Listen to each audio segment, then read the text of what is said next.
Selamat datang di Pojok Santai. Sebelum Anda mendengarkan audiobook ini, kami menginformasikan bahwa channel ini adalah review audio dari buku yang ada di Indonesia. Untuk membaca keseluruhan buku ini, kami menyarankan membeli buku aslinya di toko buku kesayangan Anda, baik offline maupun online. Keberadaan channel ini dimaksudkan untuk membantu Anda mendapatkan pengetahuan dari buku-buku kesayangan Anda.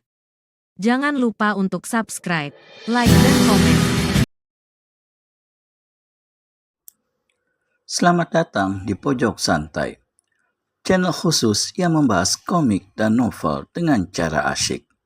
Wiro Sableng alias pendekar kapak maut naga geni 212 tak tinggal diam dan kini berganti menyerang si nenek tidak dikenalnya itu.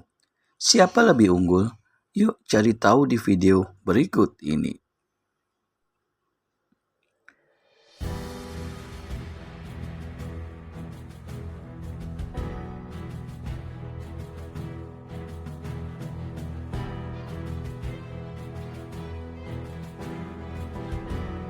Setan alas, kau lari kemana, Hat? Hah?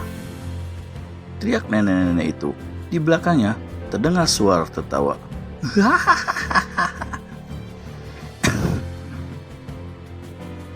Nenek-nenek, kurasa matamu belum begitu kabur hingga tak tahu kalau aku berada di sini. Begitu putar tubuh, begitu si nenek hantamkan batang belimbing pohon di belakangnya. Wuss! Krak! Pohon di tepi jalan patah dan tumbang.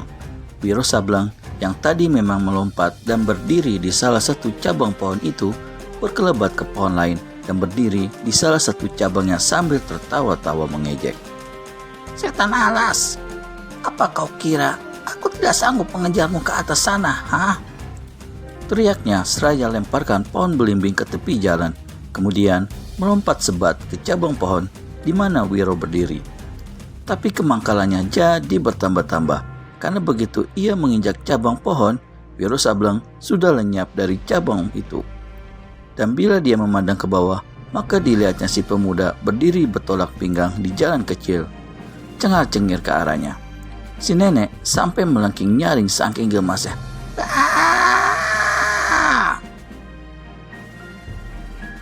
Dia keruk saku jubahnya dan berteriak, "Pemuda, terima ini!" Selusin senjata rahasia yang berbentuk paku hitam melesat ke arah Wiro Sableng dalam bentuk lingkaran.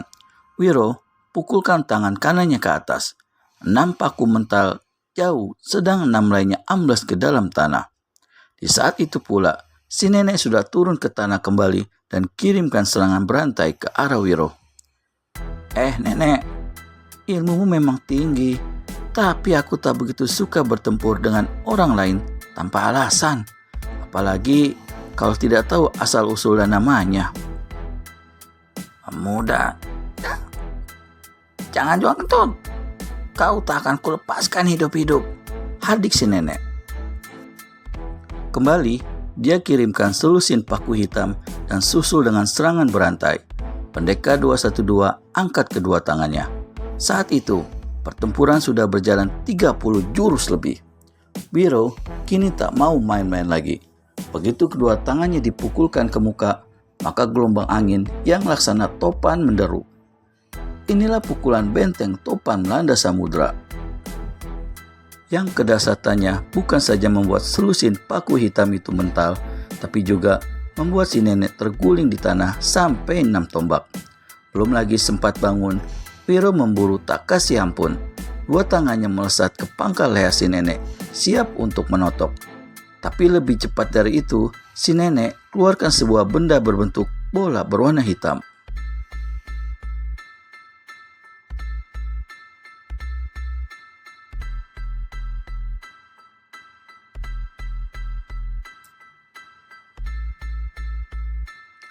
Bola hitam ini dilemparkan ke arah Wiro. Satu letusan terdengar. Dus. Dalam kejap itu pula, asap hitam tebal menggebu menutup pemandangan Wiro. Wiro Sableng tak dapat melihat apa-apa dan cepat-cepat melompat ke samping. Tapi dia masih juga terkurung oleh asap hitam yang gelap itu. Dia melompat sekali lagi, 2 kali lagi, dan barulah bisa keluar dari kurungan asap hitam yang membutakan pemandangannya. Beberapa saat kemudian, ketika asap hitam itu sirna dengan perlahan, maka si nenek sudah lenyap dari tempat itu. Dan betapa terkejutnya pendekar 212, karena di seberangnya kini berdiri 3 manusia lain. Ketiga manusia itu bukan lain setelinga arit sakti, sepasang arit hitam, dan 10 jari kematian. Ketiganya memandang dengan mata ganas menyorot yang membayangkan maut. Ini dia, saatnya. Setelinga arit sakti buka suara. Apa yang dikerjakannya di sini? Bermain-main asap. 10 jari kematian menimpali. Wiro masih diam dan menyapu tampang ketiga orang itu dengan pandangan seenaknya. Pendekar 212, lengking setelinga arit sakti. Ketahuilah, hari ini adalah hari kematianmu. Wiro Sableng senyum, lalu keluarkan suara tertawa bergelak. Telinga arit sakti, kata pendekar 212 pula. Bacotmu besar amat, mentang-mentang berada sama-sama gurumu. Kalau tahu aku gurunya, mengapa tidak lekas berlutut dan bunuh diri? Sentak sepasang arit hitam. Wiro tertawa lagi gelak-gelak.